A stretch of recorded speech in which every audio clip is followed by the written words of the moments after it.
మన ప్రభును మన రక్షకుడైన యేసుక్రీస్తు నామంలో మీ అందరికీ వందనాలు. బాగున్నారా? దేవుడు మిమ్మల్ని పిలిచిన పిలుపుని బట్టి మిమ్మల్ని అందరినీ దేవుడు కాసి కాపాడి సంరక్షించాలని నేను ఎంతో ఆశపడుతున్నాను. దేవుని యొక్క సన్నిధిలో అందరూ బాగున్నారని, దేవుని కృపచేత ఈ యొక్క మే నెలలో మీకు ఎలాంటి వడదెబ్బ ఎండదెబ్బ తగలకుండా దేవుడు మిమ్మల్ని కాసి కాపాడి మంచి ఆరోగ్యం ఇవ్వాలని నా మనస్ఫూర్తిగా కోరుకుంటున్నాను. ప్రేమైన దేవుని బిడ్డలారా, ఈరోజు ప్రాముఖ్యమైన విషయం మీ మధ్యకు నేను తీసుకొచ్చాను. ఈ ప్రసంగాలు వింటున్న ఇంకా చాలా గొప్ప ప్రసంగాలు మీరు విన్నారు. యూట్యూబ్లో అనేక మంది మా తోటి జతపని వారు చాలా గొప్ప గొప్ప విషయాలు వింటున్నారు. కానీ ఎన్ని ప్రసంగాలు విన్నా మా స్వభావం మారట్లేదు నాయన అనుకున్న వాళ్ళకి నేను ఒక మంచి సొల్యూషను, మంచి మీకు ఎందుకు మారట్లేదో నేను చెప్పగలుగుతాను. ఈరోజు చక్కగా మరి మీరు దీన్ని చూడండి. ఏదో రెండు మాటలు చూసి కట్టేయకుండా చూడండి ఈ ప్రసంగాన్ని. అసలు ఎందుకు ఈ స్వభావం మనకి మారట్లేదు, ఎందుకు ఇంకా మనం అలాగనే ఉన్నాం అంటే మనలో సరైన అవగాహన లేదు. దేవుడు అంటే నమ్మకం ఉంది, విశ్వాసం ఉంది, బాగుంది, సరే ఓకే, నమ్మకం విశ్వాసం ఉంది. కానీ క్యారెక్టర్ విషయంలో వచ్చేసరికి మనకి ఏ మార్పు లేదు. అందుకే దేవుడు ఏమంటాడంటే మీరు మురికి గుడ్డ లాంటి వారు అన్నాడు. అంటే మురికి గుడ్డలాగా మనము మురికి గుడ్డమే. మురికి గుడ్డని దేవుడు పరిపూర్ణత చేయాలనుకున్నాడు. ఆయన ఈ సోపుతో అంటే వాక్యముతో మనల్ని శుభ్రం చేయాలనుకున్నాడు. కానీ మనం కడగబడతల్లా మళ్ళా అదే అలవాట్లు, ఇదే పొజిషను ఇశ్రాయేలు ప్రజల్లో ఉంది. ఇశ్రాయేలు ప్రజల్లో ఏం జరిగిందంటే ఆ బానిసగా ఉన్నప్పుడు ఇశ్రాయేలు సైన్యం బానిసలుగా వాళ్ళు ఐగుప్తులో బానిసత్వానికి దాసులైపోయారు. ఫరో రాజు కింద నలిగిపోయి చితికిపోయారు. అలాంటి వాళ్ళ కోసం దేవుడు మోషేని వాళ్ళ కోసం నిర్మాణం చేశాడు. ఎలాంటి నిర్మాణం అంటే అక్కడ మంత్రస్థానులకు ఒక ఆజ్ఞ ఇచ్చాడు రాజు. ఏమనంటే ఆడపిల్లల మాత్రమే బతికించండి, మగపిల్లల్ని చంపివేయమని ఇచ్చాడు. ప్రేమను పడారా, మగపిల్లలను చంపివేయనప్పుడు అక్కడ ఒక మంచి మంత్రసాని ఉండి ఏం చేసిందంటే అక్కడ చూస్తే మనం మంత్రసాని మోషేని బతికించింది. చూడండి, మోషేని బతికినిస్తే కారణం ఏంటంటే తల్లి గర్భములో నుండి పుట్టిన మోషేని వాళ్ళ తల్లి మగబిడ్డని తెలిసిన తర్వాత ఆ మంత్రసాన్ని దాసి ఆ తల్లికి అప్పగిస్తే ఆ తల్లి ఒక జొమ్ము పెట్టిని తయారు చేసి మోషేని నదిలో వదిలేసింది. ఆ నదిలో వదిలేసిన తర్వాత అక్కడ ఫరోరాజు కుమార్తెకి దొరికి ఆ ఫరోరాజు కుమార్తె మళ్ళీ తీసుకొచ్చి ఏ కన్న తల్లి ఉందో మళ్ళీ ఆ కన్న తల్లి దగ్గరే మరి కొంత దానం ఇచ్చి కొంత మరి మరి ఆ బిడ్డ మంచి క్షేమాన్ని చూడమని ఇచ్చింది, బాల్యనం పెంచమని ఇచ్చింది. పెంచిన తర్వాత మోషే గారు మరి చిన్న బాలి నుండి వెదిగి పెద్దవాడైన తర్వాత అక్కడ జరిగింది ఏంటంటే దేవుడు అంతమంది గర్భిణీ స్త్రీలు పిల్లలు ఎంతమందో చనిపోతే మోషేని దేవుడు ఎందుకు బతకనిచ్చాడో ఇప్పుడు మీకు అర్థమైంది. తల్లి గర్భములో మీరు రూపింపక మునిపే నేను నిన్ను గుర్తించానన్నాడు. అంటే ఏంది, దేవుడు మోషేని వెన్నుకున్నాడు. అందుచేతే ఆ పొరో ఆజ్ఞకి బలి కాకుండా దేవుడు తప్పించిన దేవుడు ఏం చేశాడంటే మోషే మరి ఆ రాజు ఇంటికి యజమానుడు, కానీ ఆయన గొప్ప కోరుకోవాలి. నేను ఒక రాజు కుమార్తె కొడుకుని అనుకుని కానీ లేకపోతే ఒక అధికారిని అని కానీ ఇలాంటి గర్వం లేదండి. ఆయనకి ఏంటంటే సుఖభోగాల కంటే అంటే క్రీస్తునందు సుఖభోగాల కంటే లేకపోతే దేవుని యందు సుఖభోగాల కంటే శ్రమపడ్డ వాళ్ళతో నేను ఉండటం మంచిది అనే మనస్తత్వం అతనికి ఉంది.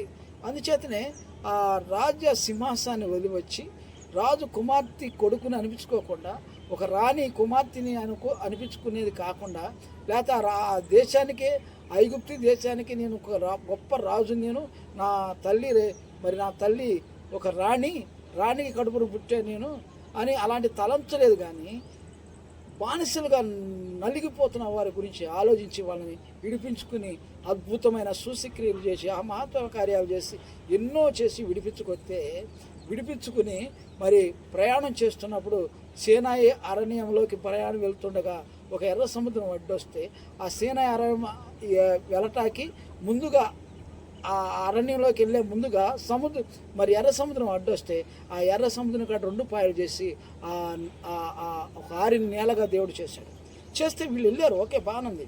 వెళ్ళిన తర్వాత దాటిన తర్వాత ఫరో సైన్యం అంతా ఆ నదిలో ఆ సముద్రంలో మునిగి చనిపోయారు. ఎర్ర సముద్రంలో మునిగి రథాలు మొత్తం వాళ్ళు మరి మొత్తం కూడా మునిగి చనిపోయారు.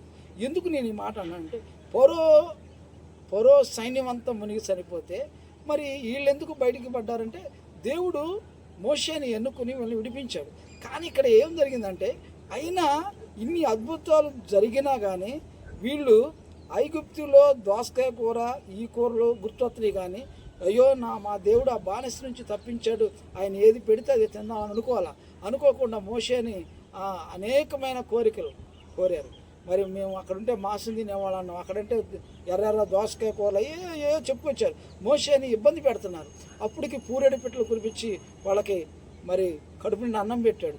ఇన్ని అద్భుతాలు చూసిన వీళ్ళు సీనాయి పర్వతం మీదకి వెళ్ళినప్పుడు మోషే 10 ఆజ్ఞలు తెచ్చినప్పుడు వీళ్ళు చేసిన పని ఏంటో తెలుసండి? ఇంకెక్కడైనా వాళ్ళు మారింది. ఇన్ని అద్భుతాలు చేస్తే మళ్ళీ వాళ్ళకు ఒక దేవుడు కావాలని ఆయన 10 ఆజ్ఞలు తీసుకుని ఆ పర్వతం నుంచి దిగి వచ్చేటప్పటికి వీళ్ళు ఇక్కడ ఏం చేస్తున్నారంటే ఓ బంగారం అంతా భోజేసి ఒక దూడను చేసుకుని మళ్ళీ ఆ దేవతకి ఇలాగా సాగిలి పడుతున్నారు. అంటే దేవతకి సాగిలి పడతా ఏం చేస్తున్నారంటే ప్రేమన వలన ఆ దేవతని పూజించటానికి ఆ దూడకి సాగిలిపడి మొక్కుతున్నప్పుడు మోషే 10 ఆజ్ఞలు తీసుకుని వస్తున్న సమయంలో వీళ్ళు వస్తున్నప్పుడు కింద వీళ్ళ యొక్క విధానం చూసి చాలా కోప్పడ్డాడు. నేను వీళ్ళంత కష్టపడి తెస్తే మళ్ళీ తిరిగి ఇదే మనిషి దేవుడు ఇన్ని అద్భుతాలు చేసినా మళ్ళీ బుద్ధి మారలా, వంకర బుద్ధి కదా. ఇలాంటి వంకర బుద్ధి కొన్న ప్రియ జనాంగమా, ఈరోజు పుట్టిన వంకర బుద్ధి కాదు ఇది. మన పితరుల నుంచి ఈ బుద్ధులు మారట్లేదు, ఇది వైఖరి మారతలేదు. అందుచేతే మనం ఎక్కడేసిన గొంగళ్ళు అక్కడలాగా ఉన్నాం, సున్నం కొట్టిన సమాధులుగా ఉన్నాం. అందుచేత మనం ఏం చేయాలంటే పరిశుద్ధ గ్రంథంలో మనం చూస్తే దేవుని వాక్యము మరి ఇక్కడ చూసినట్లయితే దేవుని వాక్యం మోషేని ఎంతో అద్భుత రీతిగా నడిపిస్తే వీళ్ళు ఏం చేశారు తెలుసా? తిరిగి మళ్ళీ ఆ దూడకే సైకిల్ పడుతున్నారు. అంటే ఇలా బుద్ధి పోగొట్టుకోవాలి. అందుచేత నేను ఏమంటానంటే ప్రేమైన వాళ్ళరా, వాళ్ళకి పోషించి పాలు తేనెలు ప్రవహించే దేశానికి తీసుకెళ్లాలనుకుంటే వాళ్ళు ఒక్కళ్ళ జారలేకపోయారు. కారణం ఏంటంటే వాళ్ళ పాపాలే. చూసారా, మనసు మారలా, దేవుడు అంటే భయం లేదు. మళ్ళా అద్భుతాలు చూశారు, కంటితో చూశారు. ఆయన మోషే గారు ఎన్ని సూచక్రియలు ఎన్నో అద్భుతాలు చూస్తే ఇంకా వాళ్ళ మనసు కఠినపరచబడ్డాయి. అంటే ఎలాంటి మనసు నిజమండి, స్వార్థపరులు అండి మనం. నిజంగా మనంత స్వార్థపరుడు ప్రపంచంలో ఎవరుండండి. ఎంత స్వార్థపరుడు అంటే దేవుని కాడ మనం దేవుని మహిమను చూసి కాడ నమ్మలేనంత స్వార్థం మనలో ఉందండి. అందుచేత నేను ఏమంటానంటే ఖచ్చితంగా వాళ్ళు ఎన్నో మోషేని సొనుక్కున్నారు, గొనిగారు, ఎన్నో ఇబ్బందులు పెట్టారు. అందుచేత వాళ్ళు పాలు తేనెలు దేశానికి చేరలేకపోవడం కారణం ఏంటంటే ఇన్ని చేసినా వాళ్ళు నమ్మకపోవటం, మళ్ళీ తిరిగి మళ్ళీ ఏదైతే దేవుడు చేయొద్దు అన్నాడో ఆ తప్పు చేశారు. అందుకే పరలోకానికి వెళ్ళలేదు. మనం కాడ అదే, మనం ఏది తప్పు చేసినా దేవునికి వ్యతిరేకమైన ఏ కార్యం చేసినా దేవుని రాజ్యానికి వెళ్ళలేం. అందుచేత ప్రియమైన వాళ్ళ దేవుని రాజ్యానికి వెళ్ళాలంటే మనం ఇక్కడే మన తప్పులు సరి చేసుకోవాలి. నిజంగా మనసు మార్చుకోండి. ఇంకా ఎల్లప్పుడూ ఇదే మనసా, ఇదే అలవాట్ల, ఇదే పాత అలవాట్ల, ఇంకేమీ మనసు మారదా? మార్చుకోవడానికి ప్రయత్నం చేయరా? దేవునిలో మిమ్మల్ని మీరు తగ్గించుకోరా? మనం దేవుని కొరకు బ్రతుకుతాం. ఇంకా మనకి ఈ లోకంలో మనకేం పని లేదు, నా దేవుడే నాతో ఉండాలని ఒక ఆలోచన చేయండి. తప్పకుండా దేవుడు ఖచ్చితంగా ఈ ఆలోచన సఫలం చేస్తాడు. ఆయన కృప మీకు ఎప్పుడు ఉంటుందని నేను మనస్ఫూర్తిగా కోరుకున్నాను. దేవుడు ఈ మాటలు మరి నిర్గమాకాండంలో ఎన్నో విషయాలు రాయబడ్డాయి, చదువుకోండి. నేను చెప్పిన విషయాలు దాంట్లో ఉంటాయి. చక్కగా మీరు మంచిగా ఆత్మీయంగా నడిపించబడాలనే ఉద్దేశంతోనే మీకు ఈ విధంగా యూట్యూబ్లో మీకు ఈ ప్రసంగాలు పంపించడం జరుగుతుంది. మరి లెంత్ చాలదు. మరి మేము చర్చిలో చెప్పే వాక్యం లెంత్ చాలక మాకు కొంచెం లెంత్ చాలక చర్చిలో ప్రసంగాలు చెప్పలేక దీన్ని డౌన్లోడ్ చేయలేకపోతున్నాం. కట్ చేసి పెట్టమంటారు కానీ నాకు అంత ఇష్టం ఉండదు. ప్రత్యేకంగా యూట్యూబ్లో వింటున్న వారి కోసం నేను ప్రత్యేకమైన వీడియో చేసి మీకు యూట్యూబ్లో డౌన్లోడ్ చేసి పెడుతున్నాను. తప్పక వీక్షించండి, మనసును మార్చుకోండి, మిమ్మల్ని మీరు కాపాడుకోండి, మీ కుటుంబాన్ని కాపాడుకోండి. అలాగనే ఎవరు కాడ నశించిపోవడం దేవుని చిత్తం కాదు. ఏ పాపి నశించిపోకూడదని ఈ రక్షణ సువార్త అందరూ వినాలి. అందరు కుటుంబాల్లో అద్భుతమైన మనసును మారి మిమ్మల్ని మీరు రక్షించుకోవటానికి దేవుడు రక్షించడానికి సిద్ధంగా ఉన్నాడు. మిమ్మల్ని మీరు దేవునికి అప్పగించుకొని ఆయన కృపలో నడిపించబడాలని నేను ఆశపడుతున్నా. ప్రేమన్న దేవుని బిడ్డలారా, నేను ఇంకొక విషయాన్ని చెప్పాలనుకున్నా. కల్వరి సైన్యం ప్రార్థనా మందిరాన్ని సబ్స్క్రైబ్ చేసుకోండి, షేర్ చేయండి, లైక్ చేయండి. చేసి మీ వంతుని మీరు ఈ యొక్క వీడియోను అనేక మందికి చేరేలాగా మీ యొక్క సేవను మీరు కూడా మీ వంతు మీరు సేవ చేయండి. దేవుడు తప్పకుండా మిమ్మల్ని మీ కుటుంబాన్ని సదా ఆశీర్వదించి కాపాడాలని నేను ఆశపడుతున్నాను. దేవుడు ఇట్టి మాటలు మీ యొక్క హృదయాల్లో భద్రపరిచి నడిపించి కాపాడి సంరక్షించును గాక. చిన్న ప్రార్థన చేసుకుందాం. మహోన్నతుడైన మా తండ్రి, ఆనాడు మా పెద్దలు ఐగుప్తిలో బానిసలుగా ఉండి మోషే గారి ద్వారా ఎన్నుకుని ఆయన్ను మరి ఆ బానిస నుంచి విడిపిస్తున్నప్పుడు ఆయా ఎన్నో అద్భుతాలు కల్లారా చూశారు, శివులారా చూసే విన్నారు. ఆయన కార్యాలు ఎన్నో చూసి మనసు మార్చుకోక నశించిపోతున్నారు నాన్న.